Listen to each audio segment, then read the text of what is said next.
Understanding native English speakers? If so, you're not alone, and this is one of the most common problems that my students face, which is why in today's video, I want to talk to you about why you can't understand native English speakers, and I also want to tell you how you can solve this problem, how you can learn to understand spoken English. My name is Michael Anton. I'm the founder of English at the Ready, and it's my goal to make you fluent in English. Native English speakers, and native speakers of most languages, speak quickly. If you can understand me, but you can't understand other native speakers, there's a good chance it's because I speak more slowly than a lot of native speakers. And I get a lot of comments asking me if this is how I speak in real life, and it depends, because sometimes I do slow down my speech, especially if I'm giving a presentation or if I'm trying to make a good impression. I need to speak clearly, I need to articulate my words. But if I'm speaking with my friends, if I'm having a casual conversation, then yeah, I speak more quickly than I do now. When you speak a language as your native language, you will speak it more quickly. You will connect words together, which we'll talk about in a little bit. So yes, native speakers speak English more quickly, and it can be difficult to understand fast spoken English. One of the solutions to this problem is to watch movies, to watch TV series, to watch Netflix, to watch anything with subtitles. Turn on the subtitles and turn on the English subtitles, because that will allow your brain to connect what you hear with what you see. So you'll hear a word or you'll hear a sentence and you won't understand it, but then you'll see it on the screen in the subtitles and it will make sense. So you'll actually be able to connect the words you hear with the words you see. And in future, the more you do this, this will make it easier to understand fast spoken English, because now you know how these words actually sound in real conversation. So yes, use subtitles. They're important. They can really help you. Use subtitles. Make sure the subtitles are in English. English audio, English subtitles. And that will really help you understand fast spoken English. Now, the second reason you have trouble understanding native speakers is because your vocabulary isn't big enough. And I know that probably sounds obvious, but I want to give you an example of what this looks like in a real world conversation. You've probably spoken to somebody before, or maybe you've listened to them on TV or in a movie, and maybe you've understood some of what they were saying, but suddenly you felt lost.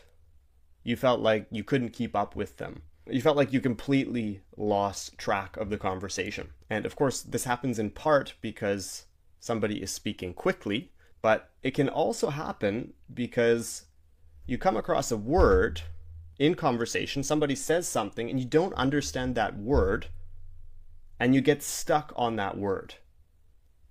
You're trying to figure out what that word was. What did this person say? And you spend 5 seconds, 6 seconds, 7 seconds doing that, but they've already continued, so you've lost track of the conversation. Well, this could have been prevented if you knew this word. Because if you knew that word, you wouldn't have gotten stuck and you wouldn't have lost track of the conversation. So this is something that happens more slowly, building your vocabulary, learning new words, expanding your active and your passive vocabulary, but it's something that directly contributes to having problems understanding native speakers in conversation.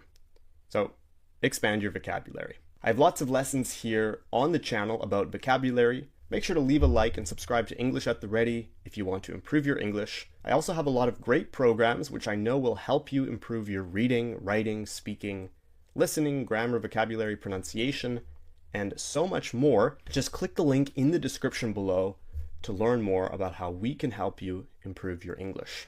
Now, the third reason you have problems understanding native speakers is because native speakers use something called connected speech.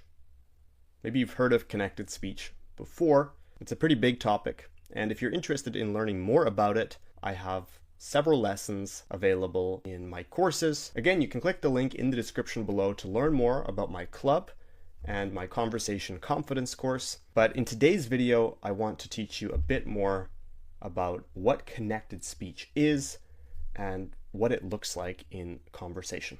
First of all, let's be honest. When we speak our native language, we can sometimes become lazy. And that means connecting words and linking words so that they become easier to pronounce. Sometimes we might delete sounds. For example, instead of saying want to, we might delete the T and say wanna. Wanna.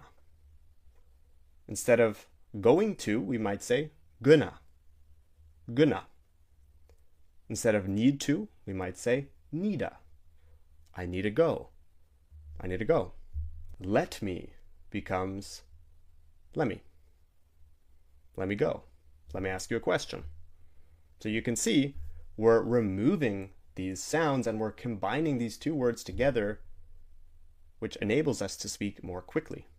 But obviously, if you're not familiar with this way of connecting words and linking them, it will be difficult to understand native speakers. Sometimes we delete the G sound at the end of a verb. Instead of saying going, which is a bit more difficult to say when speaking quickly, we might say going. I'm going. I'm singing. I'm doing. Not I'm doing, but I'm doing.